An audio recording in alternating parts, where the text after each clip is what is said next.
You haven't read my article, Freud was a fraud. Did you read that? No. Go to the internet and read the article called Freud was a fraud.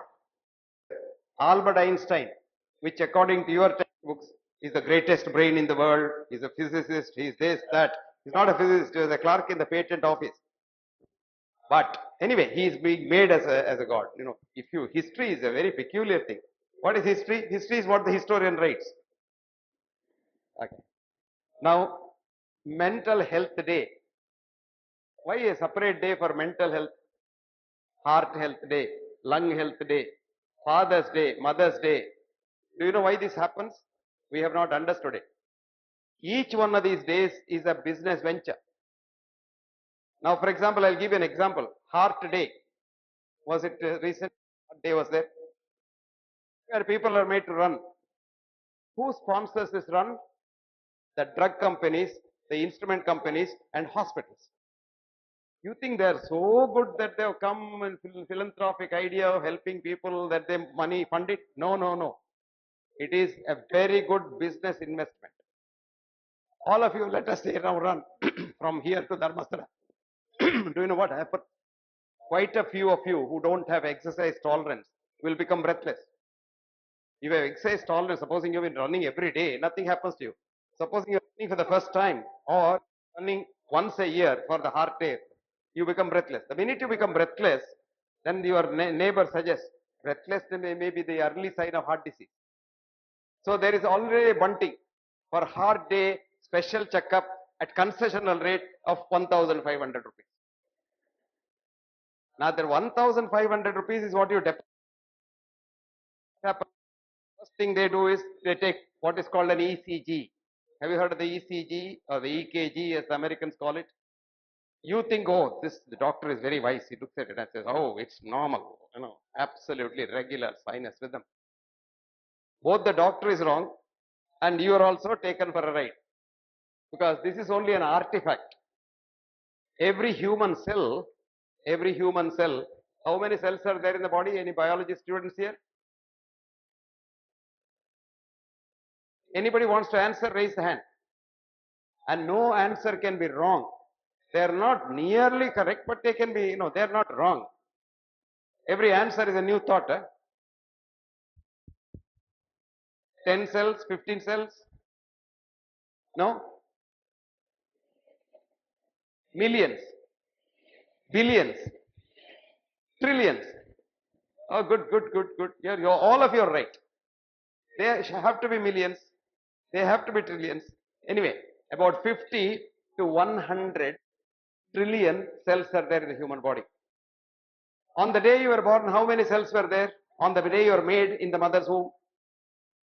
One cell. Good. Who's that girl? Good girl. Stand up. What is that cell called? Zygote. That girl she must get the first rank. That little zygote is a fusion of the father's spermatozoon with the mother's ovum.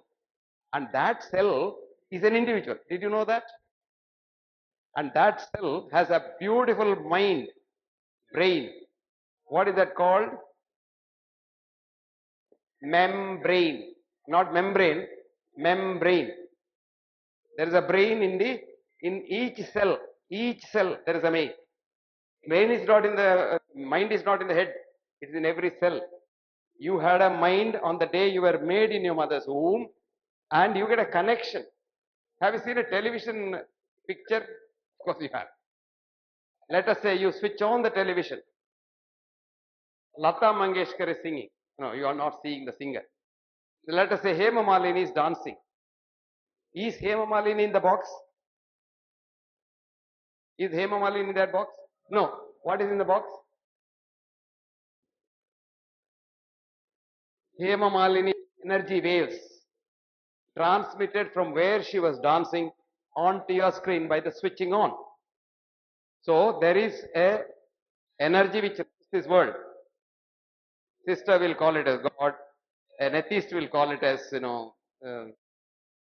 anybody can call it as anything. But I would like to tell you that energy runs this world. Very interesting. Now there are a lot of atheists here. They'll say, what is this chap talking? He doesn't know. Because psychologists in the West don't believe in God. But Indian psychologists do believe in God because years ago, the Indian Psychiatry Association passed a resolution saying that this godless psychology of the West, what is that? Freudian psychology.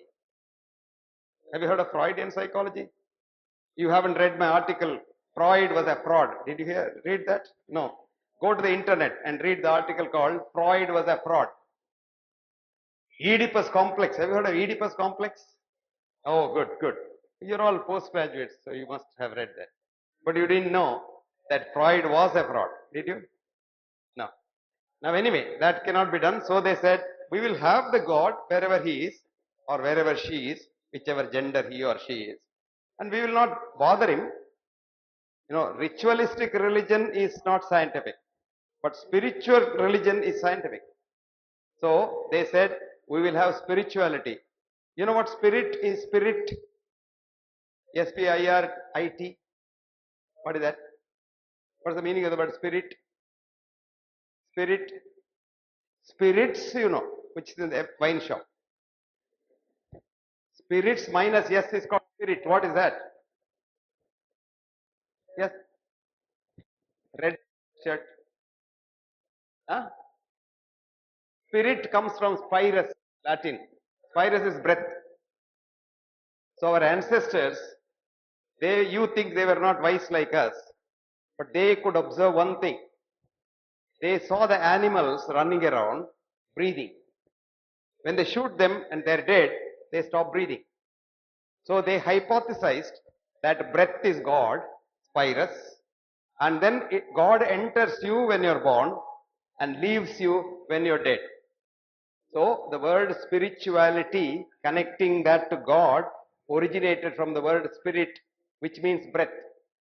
Today, science, we know the breath, the breathing, which Ayurveda calls as prana, even naturopathy calls prana is ಯಾಕ ಮೇಲೆ ಕೆಳಗೆ ಹೋಗ್ತಾ ಇರ್ತದೆ ಹಾಗಾಗ್ತದೆ ಅಲ್ಲ ಹಿಂದಿನಿಂದ ಕೇಳದಿದ್ರೆ ಕಷ್ಟ ಕೇಳ್ತಲ್ವಾ okay the breath, the breathing. You know, there are a lot of rhythms in the human body.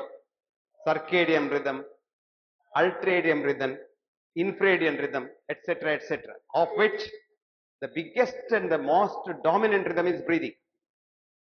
And all the other rhythms automatically get subservient to breathing, which is called mode locking in physics.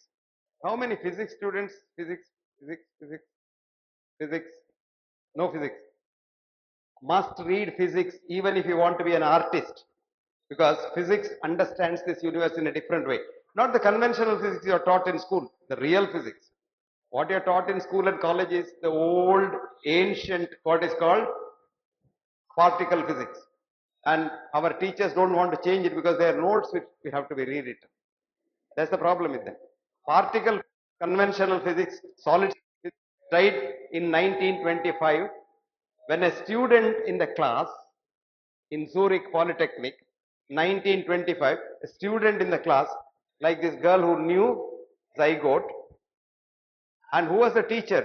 Albert Einstein, which according to your textbooks is the greatest brain in the world, he's a physicist, he's this, that. He's not a physicist, he's a clerk in the patent office. But anyway, he is being made as a god. You know, history is a very peculiar thing. What is history? History is what the historian writes. You want to sell somebody today, you can sell them as anybody. You want to decry the same person, you can decry with anybody you like. But it only requires who is writing the textbook. You must see Indian history. If you see the history, there is only one man in India, that is Jawaharlal Nehru. The history, present history. But if you write the real history, there was only one man who was against India, that was Jawaharlal Nehru. That is, this is the two sides of it. A good lawyer like Jethmalani, you give him a biodata, he will he will present him in such a way that he should be given the, but if you give the same thing and tell him, I want to win this case, he will picture him like a demon, he has to be sent to the gallows. Same data. That is why statistics is called, what's it called? Science without sense. There's a nice book This is written by a professor of statistics in Washington State University. His name is Stephen Milloy. Stephen, Steven, not Stephen. You know, Stephen is also pronounced as Stephen, but it's Stephen Milloy, Milloy. And the book's name is Science Without Sense. It's published by Cato Institute, Cato Institute, Washington. If you write to them and say you are a department of psychology and you're a college, they'll send the book free because the Cato Institute is for good of mankind. They're not for making money. Very interesting statistics. You can do anything with statistics, this way or that way. And there are various ways you can fool people in statistics and science. What is that? One is called Texas sharpshooters. You know what it means? You and I don't know how to shoot, so we given a pistol and given a board. Shoot at there's a point where you have to shoot. And our hands are shaking, so we shoot all over the place. So what the statisticians do is they go very close to that and see where a few shots have come together. They put a circle there and say, this is the target. I'll give you an example. There was a man called Ansel Keys.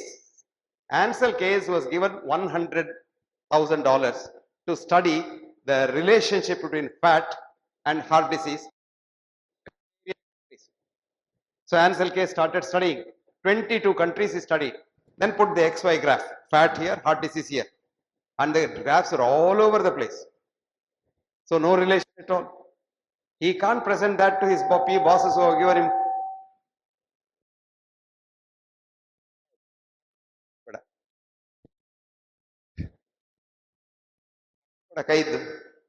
This disturbs concentration.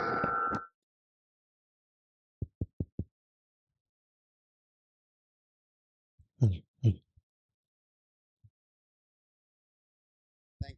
you. Can you hear me? So 22 countries, there was no match. And he couldn't give a negative report because the money people will say, oh, why did you waste our $100,000? So he started eliminating country by country by country by country, which did not fit. So ultimately, had 6 countries left, where there was a seemingly a straight line. USA at the top, UK next, and then Canada third, then Australia fourth, and Japan at the bottom. So he said, heart disease is directly proportionate to fat. Very easy. One straight line. This is called fitting the data to suit your convenience. That's called Texas sharpshooting. The next one is called mix master technique. They call it as meta-analysis. You have some data from Purnima, you have some Manjula, some from Elizabeth, some from Yashovarma, and then the data is collected differently, the analysis is different, but they're on the same thing. And then you put them all together and then say, this is the ideal data from this meta-analysis. But what really happens is, it's like putting mangoes, bananas, sapotas and all in one basket, closing your eyes and putting your hand and taking one and saying, this is the representative fruit of this basket. The fourth one is more dangerous. That's called data dredging. Data dredging. You doctor the data after you get the data to suit your convenience. You sex up the data and publish it, showing that your study was the best study under the sun. So don't try any one of those tricks. Don't try statistics. Now come back to physics. What we were saying is, the physics tells you that the energy from this universal energy, the universal energy is now accepted in science as universal consciousness, which knows everything. And this is what we call God or, whatever. Now, this energy